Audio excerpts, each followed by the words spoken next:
레위기 17장 오늘 보고 또 18장 시간 나는 데까지 같이 보겠습니다. 자, 17장 어제 우리가 뭐까지 봤는가 하면요, 이 예물을 예물 드리는 것에 있어서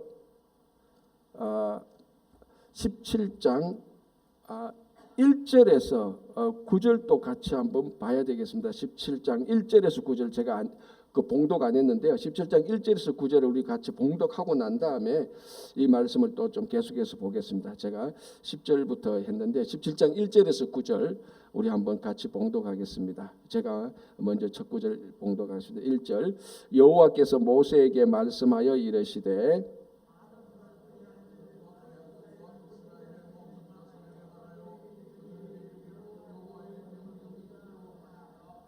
이스라엘 집의 모든 사람이 소나 어린 양이나 염소를 진영 안에서 잡든지 진영 밖에서 잡든지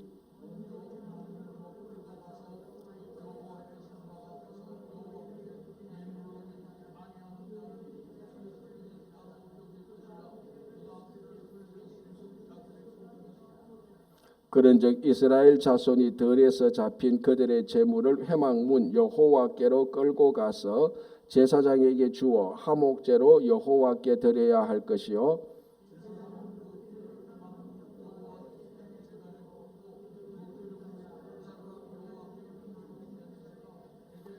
그들은 전에 음란하게 섬기던 숫염소에게 다시 제사하지 말 것이니라.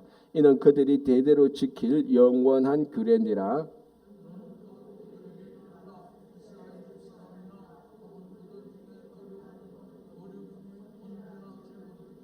다 같이 회막문으로 가져다가 여호와께 드리지 아니하면 그는 백성 중에서 끊어지리라. 자, 방금 묵상했던 17장 1절에서 9절은 이제 이스라엘 백성들이 제물을 드릴 때 이 제물을 드리는 장소를 규정해 놓고 있습니다.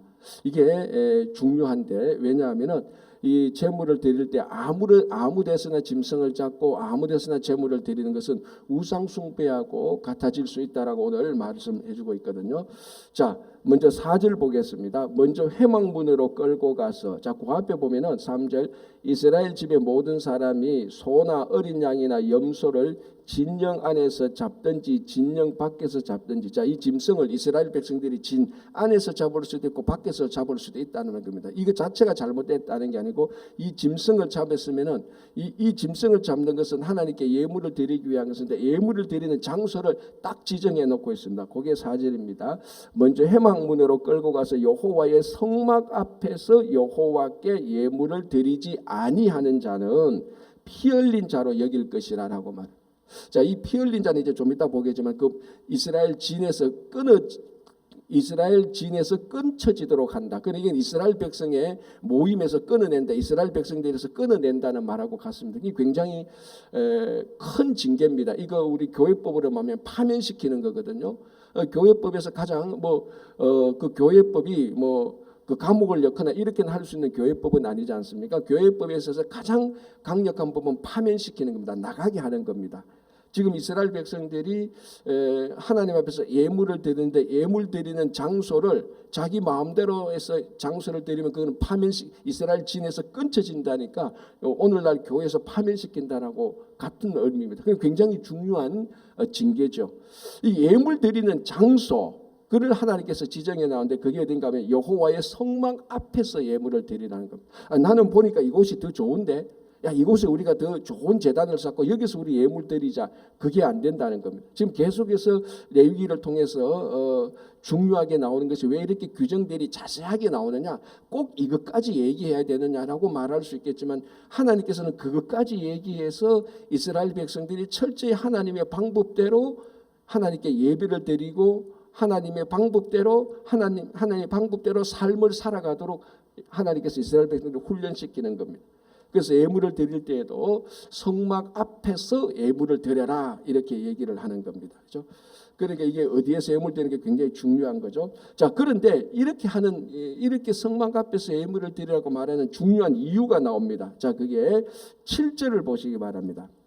17장 7절 그들은 전에 음란하게 섬기던 숫염소에게 다시 제사하지 말 것이니라. 이는 그들이 대대로 지킬 영원한 규례니라라고 말을 하거든요. 자, 먼저 이 음란하게 섬기던 숫염소라고 되어 있습니다. 자, 숫염소는 이스라엘 백성들이 애굽에서도 섬겼던 우상이고, 이제 나중에 가나안 땅에 들어가면 또 가나안에서도 또 섬겨야 되는, 또 가나안 백성들이 섬기고 있던 우상 가운데 하나가 또 숫염소입니다.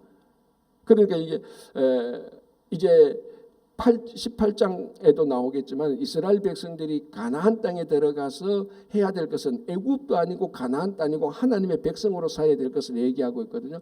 그 중에 보면 그 대표적인 하나의 연결고리가 바로 이 숫염소입니다. 애굽에서도 섬겼고 가나안에 가면 가나안 그 백성들이 가나안 그 우상 섬기는 사람이 또 숫염소를 섬기고 있는데, 자, 그들은 숫염소에게 다시 제사할 것이 아니라라고 말하지 않고 그 앞에 그들이 음란하게 전에 음란하게 섬기던 숫염소라고 말합니다.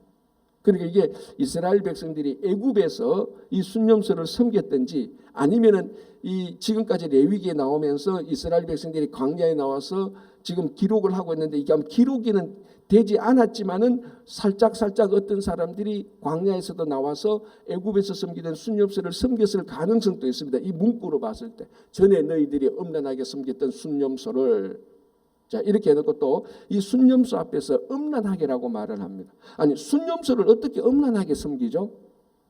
이게 이제 제가 가끔 말씀드렸던 것처럼 애굽이나 특별히 가나안, 이 가나안이나 애굽에 섬기던 우상들에게 섬기는 신의 예식들 가운데 타락한 성적 의식이 많았다라고 말을 하고 있습니다. 그것은 뭐 고고학적으로도 많이 발견되었고요. 그러니까 이게 인격이 없는 하나님을 섬기는 우상을 섬기는 사람들의 특징입니다. 이게 애굽과 가나안뿐만 아니라 아프리카, 아프리카, 저 중남미 전 세계적으로 이런 형식들은 계속해서 나타나는 겁니다. 그러니까 이게 인격과 우리에게 말씀을 주신 창조주 하나님이 아니고 우상을 섬기는 사람들의 패턴이 다 그렇다는 겁니다. 음란하게 섬기던 숫염소. 자, 그래서 하나님께서 이스라엘 백성들이 예물을 잡을 때, 짐승을 잡을 때 이 짐승을 잡고 회막 앞에서 바로 예물을 드리지 않는 것은 어떤 가능성이 있느냐, 이런 짐승들을 가지고 그 전에 섬기던 숫염소를 광야 바깥에 가서 회막문 짐 밖에 나가서 살짝 섬길 수 있는 가능성이 있다는 것을 미리 차단해 버리는 겁니다. 짐승을 어디서 잡든지 너희들은 반드시 이 하나님 앞에 와서 예물을 드려라. 그러니까 이건 하나님을 섬기는 예물이 될 수밖에 없는 겁니다. 이게 그러니까 숫염소를 음란하게 섬기던 숫염소를 섬길 수 없도록 제도를 만들어 놓은 겁니다. 그렇게 해서 이 레위기의 제사 의식이 또 하나 어디에서 예물을 드리는가, 이게 중요하게 되는 겁니다. 그러니까 이 모든 우리가 지금 다 정확히 모를 수는 있겠지만은 하나님께서 이스라엘 백성들에게 주신 모든 규례의 공통점은 이스라엘 백성들이 하나님을 온전히 섬기기 위한 자세한 규정들이라는 것입니다. 그렇죠? 자, 7절 다시 보겠습니다. 그들은 전에 음란하게 섬기던 숫염소에게 다시 제사하지 말 것이니라. 이는 그들이 대대로 지킬 영원한 규례니라. 자, 이것도 한 번 지키고 그만두는 게 아니고 이스라엘 백성들이 계속해서 섬기던 것. 그런데 이게 여호와의 성막이 없으면은 회막 앞이 안 되는 겁니다. 그죠? 그리고 성전이 생기면 또 성전에 해당되는 그 번제단 드리는 그곳에서 또 그 제사를 드려야 되는 겁니다. 그죠? 자, 8절, 너는 또 그들에게 이르라. 이스라엘 집 사람이나 혹은 그들 중에 거류하는 거류민이 번제나 예물을 드릴 때, 자, 요 말은 우리가 어제 대속죄일에 지켜야 될 규례가 영원한 규례인데 누가 지켜야 되는가 하면은 누가 지켜야 됩니까? 대속죄일에 속죄하는 것은 누가 지켜야 됩니까? 이스라엘 백성들과 그곳에 거류하는 거류민들이 다 지켜야 된다는 겁니다. 이것을 거류민들은 인종적으로 보면 이스라엘 민족이 아닐 가능성이, 이스라엘 민족이 아니죠. 거기서 거류하는 사람들이니까. 그러면은 우리가 흔히 생각하듯이 하나님께서 선택한 민족은 이스라엘 민족이라고 말하는데, 정확히 말하면은 거기에 함께 따라 나왔던 거류민들도, 그리고 이스라엘 사람들이 살고 있던 그곳에 있던 거류민들도 같이 포함되는 겁니다. 그럼 이 사람은 누군가? 여전히 하나님께서 이스라엘 민족들에게 준 그 계명을 지키고 있는 사람들입니다. 그래서 제가 계속해서 강조했던 것처럼 이 인종적으로만 딱 순수하게 뽑아가지고 너희들은 선택한 민족이야, 그게 아니었고, 그 인종 가운데 약간의 잡족들, 우리 표현으로 뭐 좀 좋은 표현은 하지만 잡족들 또는 거류민들이 같이 있었습니다. 이 사람들이 계명을 지키는 한 하나님의 백성으로 인정해 주신 것이죠. 이미 구약 시대 때부터. 그래서 이 규례는 거류민들은 안 지켜도 된다, 그게 아니고 거류민들도 반드시 지켜야 된다라고 얘기를 하고 있는 거예요. 자, 그렇게 해서 하나님께서 이제 예물을 얻어서 드려서 우상을 섬길 수 있는 아예 그 여지를 차단하고 있는 것입니다. 자, 17장 이제 10절에서 16절까지 보면 이제 중요한 피해 문제가 나오는 거죠. 자, 여기 17절 볼게요. 이스라엘 집 사람이나 그들 중에 거류하는 거류민 중에, 자, 이스라엘과 거류민 계속해서 언급하고 있죠. 무슨 피든지 먹는 자가 있으면 내가 그 피를 먹는 그 사람에게는 내 얼굴을 대하여 그를 백성 중에서 끊으리니 육체의 생명은 피에 있음이라. 자, 14절 보겠습니다. 같은 말인데요. 모든 생물은 그 피가 생명과 일체라라고 되어 있습니다. 자, 이건 우리가 익히 많이 알고 있는 내용입니다. 피는 생명과 일체라고 말했습니다. 그러니까 사람의 피를 하나님께서는 그게 생명이라고 일체로 하나님께서 여기시는 겁니다. 그래서 이스라엘 백성들이 피를 먹으면 안 되는 이유가 뭡니까? 그 피를 먹으면 생명을 먹는 거하고 같으니까. 그래서 피를 먹지 말라는 규례가 주어진 것입니다. 자, 이것을 통하여서 하나님께서 궁극적으로 말씀하시는 건 뭡니까? 이 생명을 사람들이 마음대로 취해서는 안 된다라는 겁니다. 생명권은 하나님에게 있는 것 아닙니까? 그죠? 그래서 우리가 세상 사람들은 사람을 죽이는 것이 가장 나쁘다라고 말하고 그건 윤리적으로 도덕적으로 잘못됐다 말을 합니다. 그거 당연히 맞죠. 그러나 우리들이 한 사람의 생명을 취한다는 것은 이 한 사람의 생명에 대한 독점권을 가지고 계신 하나님의 권한을 우리가 마음대로 했는 것하고 같은 것입니다. 그래서 이 생명권은 하나님에게 달려 있는데 우리가 누구를 죽인다? 그것은 하나님이 가지고 있는 독점권을 우리가 마음대로 뺏어온다는 것하고 똑같은 것입니다. 그래서 우리가 누구의 생명을 취한다는 것은 가장 나쁜 일 중에 하나인 것이죠. 그렇죠? 그래서 육체의 생명은 피에 있으니까 이스라엘 백성들에게 그 피를 먹어서는 안 된다라고 규정을 해주는 것입니다. 자, 또 하나는 보십시오. 17장 11절 육체의 생명은 피에 있습니다. 내가 이 피를 너희에게 주어 제단에 뿌려 너희의 생명을 위하여 속죄하게 하였으니. 자, 이제 여기에 피와 생명과 속죄가 같이 들리는 거죠. 그러니까 가장 기본적인 겁니다. 그죠? 왜냐하면은 짐승의 피를 잡아서, 자, 짐승을 잡아서 피를 가지고 뿌리는 겁니다. 그럼 이 짐승의 피가 희생되는 거죠. 그럼 이 짐승의 피는 우리의 생명을 대신 진 짐승의 피입니다. 자, 제사를 드릴 때도 그 짐승에게 안수해서 그리고 이 짐승을 잡지 않습니까? 그 잡는 이는 예를 들어서 번제 같은 경우에도 거기다 속죄의 의미가 있고 속죄 제사는 완전 속죄만을 위한 것 아닙니까? 거기서 공통적으로 하는 것은 뭡니까? 짐승을 잡아서 하여튼 안수해서 자기들의 죄를 짐승에게 넘기는 겁니다. 그래서 짐승에게 잡아서 피를 흘리는 거죠. 자, 이 피는 생명입니다. 그래서 짐승이 이 피를 흘림으로 말미암아 생명을 없어지게 할매, 이 짐승이 죽어서 생명이 사라지게 함으로 말미암아 죄된 우리의 생명이 이 짐승이 대신해서 없어지게 되는 겁니다. 그게 속죄 원리는 거예요. 속죄 원리라는 겁니다. 이게 우리가 구약과 신약의 예수님께서 히브리서에서 대제사장으로서 자기 스스로가 희생 제물이 되어서 돌아가신 것에 대한 속죄 원리의 가장 기본적인 겁니다.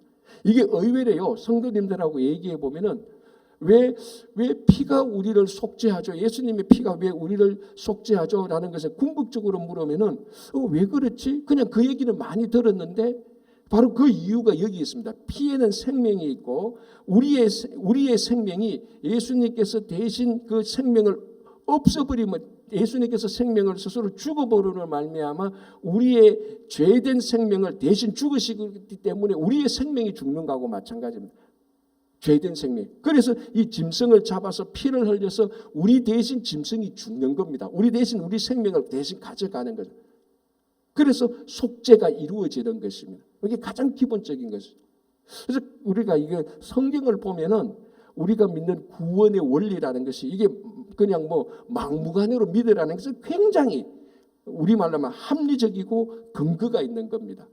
그래서 그 핵심이 뭔가 하면 속죄, 우리가 우리 죄를 속하는 것이고 거기에 피와 생명의 원리를 얘기하는 겁니다. 그게 지금 레위기 17장에서 얘기하는 거죠. 그죠? 다시 여기 보면 17장 11절. 자, 그런 생각을 가지고 보면 훨씬 더 명확해집니다.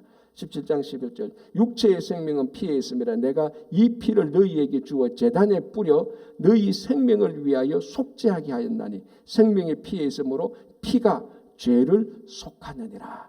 이 짐승의 피가 우리 죄를 대신 이제 속하게 되는 겁니다. 그래서 이런 제사는 번제 제사는 매일매일 드리는 것이고 어제 말씀드린 것처럼 대속죄일에 이스라엘 백성들 전체의 죄를 속죄하는 것은 1년에 한 번 계속해서 매년 리뉴하도록 하는 것입니다. 그래서 대속죄일에 드리는 제사는 우리의 가장 근본적인 죄 그리고 매일 드리는 번제를 통해서 우리 죄를 용서하는 것은 우리가 매일 짓는 죄. 그래서 제가 어제도 말씀드렸죠. 우리의 신약 우리 교리적으로 말하면은 이 대제사장 대속죄의 죄는 우리의 원죄를 속하는 것이고 매일 번제를 드려서 제사를 드리는 것은 우리가 매일 짓는 실행죄를 용서하게 받는 것이다. 그래서 대속죄일에 속죄와 매일 드리는 번제의 속죄 두 개가 같이 가게 되는데 예수님께서는 십자가에 한 번 달려 돌아가심으로 말미암아 이 대속죄일에 우리가 원죄로 우리가 오리지널 신 원죄로 인하여서 죄인 된 것을 용서받는 것을 예수님께서 한 번에 영원히 다 완성시켜버린 것입니다. 그래서 우리가 예수 그리스도를 믿음으로 말미암아 이제 더 이상 매년 드리는 이런 제사는 드릴 필요가 없는 겁니다. 그런데 가만히 보면은 이 번제와 같은 제사는 우리가 매일 드려야 되는 그 기능이 남아 있습니다. 왜? 우리가 매일 기도하면서 회개하고 주님 어제 제가 또 이런 말을 하고 이런 생각을 하고 이런 행동을 했습니다. 또 용서해 주십시오. 그러니까 우리가 이제 여러분들 옛날에 부흥회 때 뭐 옛날도 아니고 부흥회나 또 성경 공부할 때 이런 예를 많이 듣지 않습니까? 목욕을 한번 하고 나면 목욕 한번 하고 나면 그 다음 날 목욕하지 않고 손과 발만 씻어도 되는 것처럼 그거하고 마찬가지였어요. 그래서 이렇게 해서 그러나 그때마다 피가 반드시 필요합니다. 번제 때도 피가 필요하고 대속죄에도 피가 필요하고 왜? 피가 생명이고 생명을 피를 흘림으로 우리 대신 생명이 사라짐으로 말미암아 우리는 그 죄된 생명이 짐승을 가지고 죽었기 때문에 이제 우리가 다시 새로운 생명으로 살게 되는 거예요. 그렇죠? 이게 사실은 레위기의 모든 제사의 가장 중요한 본질 가운데 하나입니다. 자 보겠습니다. 13절 보겠습니다. 13절 모든 이스라엘 자손이나 그들 중에 거류하는 거류민이 먹을 만한 짐승이나 새를 사냥하여 잡거든 그것의 피를 흘리고 헐거로 덮을지니라. 자 이스라엘 백성들이 사냥을 할 수 있지 않습니까? 그죠? 광야에 가서 또 짐승을 어떻게 획득할 수가 있습니다. 자 그럼 그 획득하면은 짐승을 잡아서 자 짐승을 먹으려면은 피를 흘려야 됩니다. 그 피를 흘릴 수밖에 없죠. 그 피를 흘려서 어떻게 하면 땅에 뿌려서 헐거로 그걸 덮으라는 겁니다. 그래서 피가 보이도록 해놓는 것이 아니고 왜? 그렇다면은 이 피를 헐거로 덮지 않는다면은 또 다른 사람이 이 피를 혹시나 이 피를 가지고 아까 드린 것처럼 속죄제 죄송합니다. 숫염소 이런 제사를 또 드릴 수도 있을 가능성도 있고 혹시나 있을지도 모르는 이 피를 누군가가 또 섭취할 수도 있는 그런 아예 이 피 자체를 사람들에게 보이지 않도록 헐거로 덮어버리는 겁니다. 그래서 어떤 경우에도 이 피로 인하여서 발생하는 나쁜 죄가 생기지 않도록 하는 것입니다. 그래서 짐승을 잡았으면 피를 흘려가지고 헐거로 덮고 이제 그 고기는 먹을 수 있는 거죠. 피를 다 빼야 되는 겁니다. 대신 그죠? 그렇게 얘기하는 겁니다. 그래서 14절에 왜 이렇게 하느냐? 아까 말씀드린 것처럼 모든 생물은 그 피가 생명과 일체다라고 말을 하는 겁니다. 자 그리고 이제 15장 16절은 스스로 죽은 것이나 들짐승에게 찢겨 죽은 것을 먹는 것은 부정한 것이다. 자 이것은 우리가 앞에서 이미 나왔던 것입니다. 그죠? 죽은 시체 사람의 시신이나 죽은 짐승에게 터치하는 것, 그것을 먹는 것은 당연한 것이 그것 다 부정한 것이다라고 말해서 이 부정을 이제 없애려면 그날 하루 여기 보면 그날 저녁까지 부정하고 그 몸을 씻고 또 진에 들어오는 것이다라고 얘기를 하는 겁니다. 자, 이제 18장 좀 보겠습니다. 이 18장이 참 우리가 봉독을 했지만은 민망할 정도로 자세하게 그 당시 애굽, 특별히 이제 가나안에 있었던 이스라엘 백성들의 얼마나 이게 성적으로 타락했는 그 경우를 사실은 간접적으로 우리들에게 보여주고 있습니다. 여기는 이제 크게 보면 세 가지입니다. 18장 1절에서 5절까지는 이 법, 하나님께서 지켜야 될 법도에 관한 내용을 말하고, 그리고 6절부터 여기 18절까지는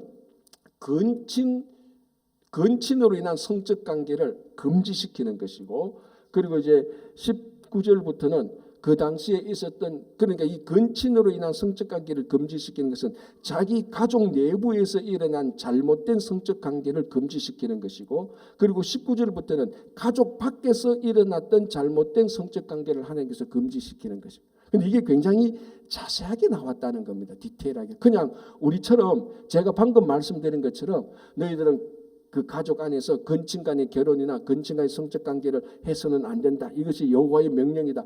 이렇게 명령을 하지 않으시고 그 케이스별로 다 규정을 해놨습니다.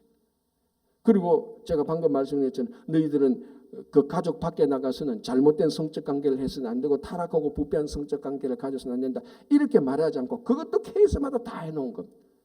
왜 이러냐? 이런 것들이 실제로 가나안 땅에서 일어났는 것이고, 이렇게 구체적으로 규정해 놓는 이유는 그 구체적인 것 전부 다 혹시나 하나 사람들이 그렇지 않습니까? 야, 너 앞으로 잘못하지 마.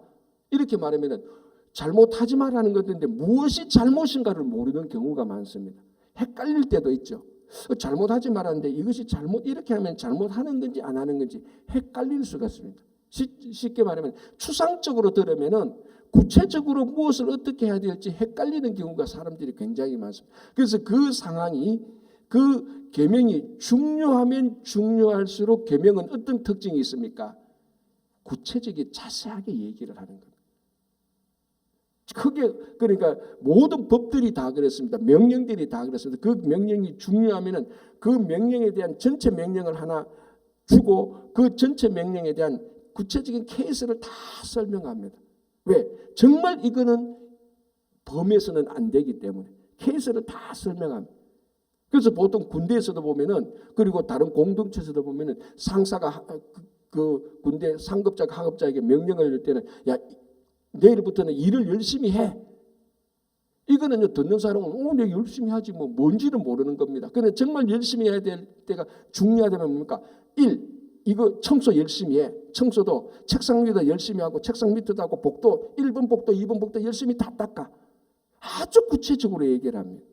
그런데 이제 나중에 그 구체적으로 얘기한 그 지시 명령을 안 들었을 때는 반드시 그에 합당한 징계가 들어오는 것이죠. 그게 지금 이제 18장에서 얘기하고 있는 내용 중에 하나. 자, 먼저 18장 1절 2절 보겠습니다.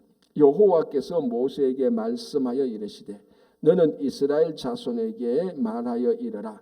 나는 여호와 너희의 하나님이니라. 자, 이게 중요한 겁니다.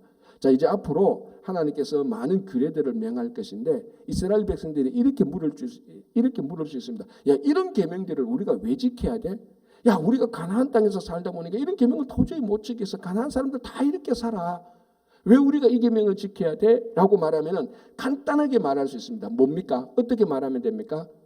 이것은 여호와 우리 하나님에게 하신 명령이야 하면 그냥 끝나는 겁니다.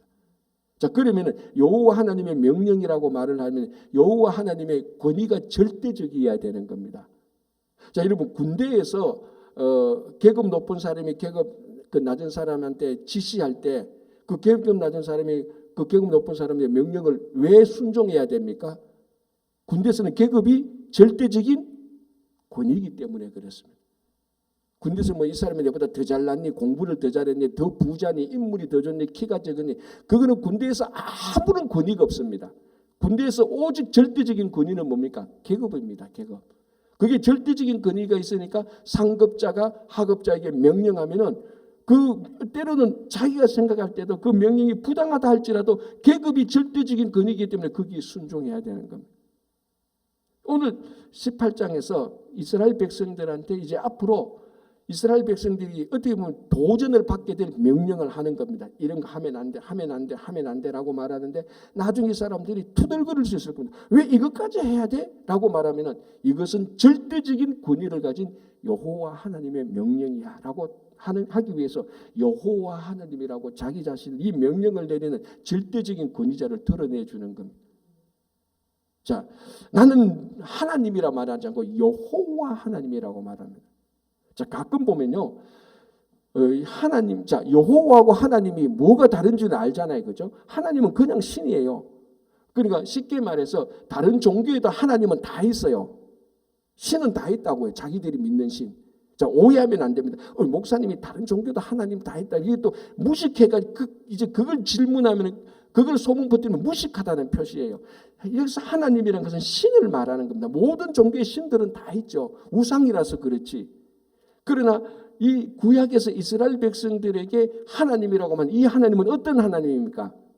여호와 하나님이라는 겁니다. 그러니까 하나님은 진짜 하나님은 어떤 하나님이 진짜 하나님입니까? 여호와 하나님이 진짜. 여호와의 뜻이 뭡니까? 나는 스스로 있는 자라. 이게 뭡니까? 이 말의 의미는 굉장히 절대적인 의미를 가진 게 있습니다. 스스로 있는 자는 뭡니까? 나는 창조되지도 않았고 창조했다. 스스로 존재하다는 겁니까? 이 말은 제일 처음에 어디서 나왔습니까? 하나님께서 모세를 부를 때 모세가 하나님한테 물었지 않습니까? 이스라엘 백성들이 자신을 해방시키라고 한 그 신은 어떤 신이냐고 물으면 내가 뭐라고 대답합니까? 라고 말할 때 하나님께서 절대적인 권위의 하나님의 이름을 알려주는 겁니다. 나는 여호와라. 나는 스스로 있는 자라라고 말했습니다. 그러니까 이 말씀이 나올 때는 이 하나님의 이 말을 하는 이 명령을 전하는 하나님의 절대적인 권위를 보여주는 겁니다. 그래서 이스라엘 백성이라면은 여호와 하나님의 명령은 쉽게 말해서 우리 세상 말하면 따지지도 않고 묻지도 않고 무조건 지켜야 되는 겁니다. 왜? 거기는 절대적인 권위가 있으니까. 절대적인 권위가 있으니까. 이건 내 논리, 내 생각하고 안 맞는데요. 이거는 권위하고 자기 생각하고 마찰이 일어날 때 절대적인 권위에 자기 생각을 거기에 순종해야 되는 겁니다. 그래서 하나님께서 먼저 나는 여호와 너희 하나님이라고 선포를 하는, 앞으로 내리는 이 명령을 내릴 건데 이 명령은 여호와 하나님이 내리는 절대적인 권위의 명령이라는 겁니다. 이제 여기 이 말씀을 안 지키면 하나님께서 징계를 하는 것이죠. 자, 이제 나오는 겁니다. 나는 여호와 너희 하나님이라. 너희는 너희가 거주하던 애굽 땅의 풍속을 따르지 말고 내가 너희를 인도할 가나안 땅의 풍속과 규례도 행하지 말고. 자, 두 가지 풍속과 규례를 행하면 안 되죠. 뭡니까? 첫 번째 애굽 거, 두 번째는 뭡니까? 가나안 거. 둘 다 안 된다는 겁니다. 자, 애굽은 뭡니까? 과거에 이스라엘 백성들이 살았던 곳. 가나안은 뭡니까? 앞으로 지금 이 레위기가 지금 이스라엘 백성들한테 어디서 주는 명령입니까? 광야에서 주는. 광야는 보십시오. 애굽, 광야, 가나안이잖아요. 지금 애굽, 광야에 있습니다. 하나님께서 이 광야에서 과거에 살던 애굽과도 따라가지 말고 너희들이 앞으로 가게 될 가나안 땅에도 따르지 말라는 겁니다. 그러니까 이미 애굽에서 나왔으니까 그거 버리고 앞으로 너희들이 살아가야 갈 곳이 가나안인데 거기도 가면은 애굽과 같은 똑같은 상황일 거다. 그거 따르지 말라라고. 자, 그럼 뭘 따라야 되는가? 이제 나오는 거죠. 하나님의 규례와 법도를 따라라라는 것입니다. 자, 우리가 이제 가끔 이제 성도님들하고 얘기하다 보면 이런 생각이, 야, 그건 한국식이야, 야, 이건 미국식이야, 이렇게 말합니다, 그죠? 사실 우리 안에는 그런 것들이 다 있지 않습니까? 어떨 때는 한국식으로 살기도 하고, 어떨 때는 미국식으로 살기도 합니다. 우리 삶의 방식이, 그죠? 제가 한국식으로 살고 미국식으로 사는 게 그게 잘못됐다는 게 절대로 아니고. 그러면은 한국식이 옳습니까? 미국식이 옳습니까? 둘 다 옳을 수도 있고 둘 다 틀릴 수가 있죠, 그죠? 둘 다 다를 수가 있죠, 그죠? 둘 다 차이는 날 수 있죠. 그러나 우리 성도들이 살아야 되는 삶의 방식은 뭡니까? 한국의 방식도 아니고 미국의 방식도 아니고 하나님 나라의 방식으로 살아야 되는 겁니다. 자, 그렇다고 해서 한국식, 미국식 나쁘다, 잘못됐다는 게 말이 아니에요.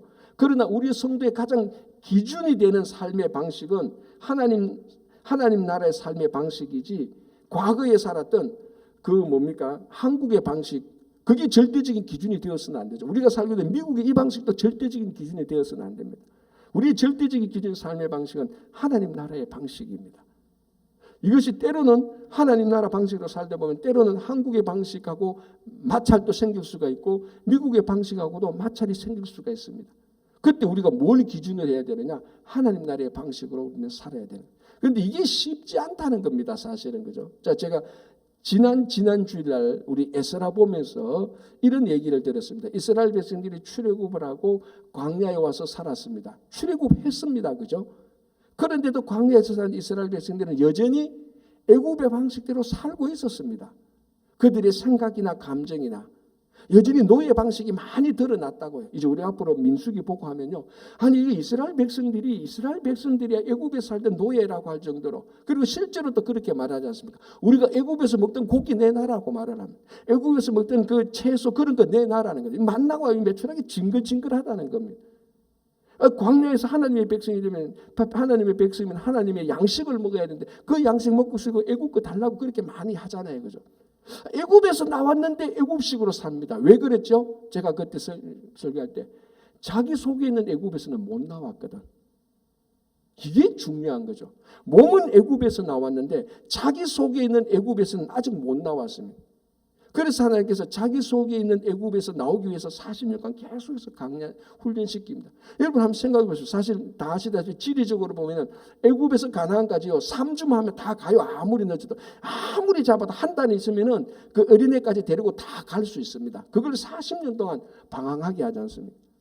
여러 가지 이유가 있지만 하나님께서 보실 때는 이 중요한 게 있습니다. 이 40년 동안 이스라엘 백성 안에 있는 애굽에서 나오게 해야 되는 겁니다. 애굽에서 실제로 나오는 것은 하루가 아니고 애굽 그냥 나오면 되는 거예요. 문제는 자기 속에 있는 애굽에서 못 나오는 겁니다. 여전히 그거 빼는데 40년대 들어가니까 또 다른 애굽과 같은 가나안이 있는 거예요.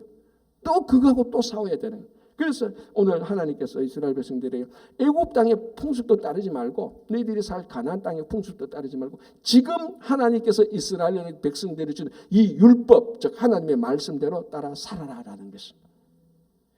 자, 4절 보겠습니다. 이렇게 말하죠. 너희는 내 법도를 따르며 내 규례를 지켜 그대로 행하라. 나는 너희의 하나님 여호와니라. 자, 5절 너희는 내 규례와 법도를 지키라. 사람이 이를 행하면 그로 말미암아 살리라. 나는 여호와이니라. 자, 여러분 3절, 2절, 3절, 4절, 5절에 나는 여호와라는 말을 3번이나 반복하고 있어요. 사실은 이거 문장이요 4문장이 아니고 3문장이요. 3문장마다 다 끝에 뭐라고 합니까? 나는 여호와라고 말하고 있습니다. 왜? 여호와의 절대적인 권위가 있는 말씀이라는 겁니다. 애굽의 말씀, 애굽에서 지키던 삶의 방식, 그거는 절대적인 거 아니야. 가나안에서 살던 거, 그거 절대적인 거 아니야. 이제 이 하나님께서 말하는 이 법도, 이것이 여호와 하나님이 말하는 법도다. 이것을 지키라고 얘기를 하는 것입니다. 그렇죠? 자, 5절 끝부분에 너희는 내 규례와 법도를 지키라. 사람이 이를 행하면 그로 말미암아 살리라. 자, 하나 더 이제 마지막에는 추가하죠. 너희들이 이 말씀을 지킴으로써, 이 말씀을 행함으로써 너희들이 살게 될 것이다라는 것입니다.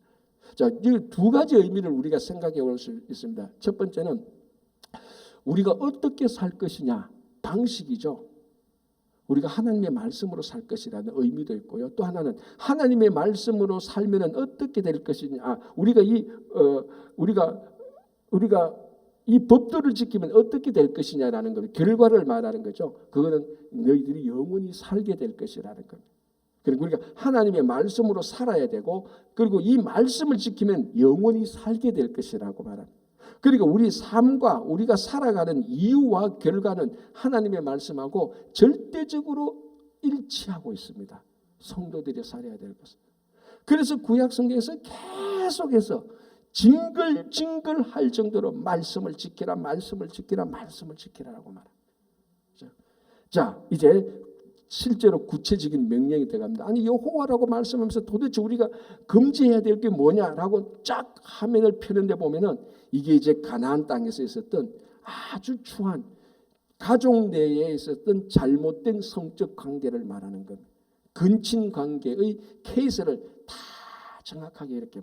그래서 너는 뭐 내 아버지의 아내의 하체를 범하지 말고 뭐 내 손녀도 나오고 내 고모도 나오고 내 이모도 나오고 정말 새벽에 이런 말씀을 봉독하기가 불쾌할 정도로 민망할 정도로 자세한 케이스를 말하고 있는 것입니다.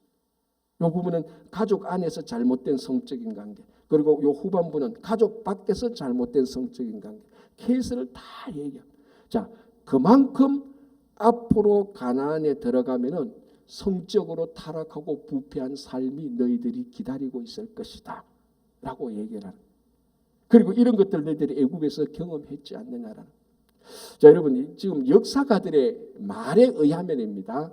역사가들이 역사를 쭉 공부해 보니까 한 공동체, 한 국가와 민족이 망하게 될 때는 항상 있어왔던 공통적인 현상이 있습니다. 그게 뭐겠습니까?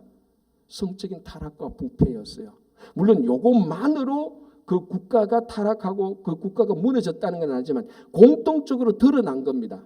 아니, 그래서 어떤 사람은 이렇게 볼 수 있죠. 이 성적인 타락과 부패가 원인이 아니고 결과 아니면 표시다라고도 말을 할 수 있습니다.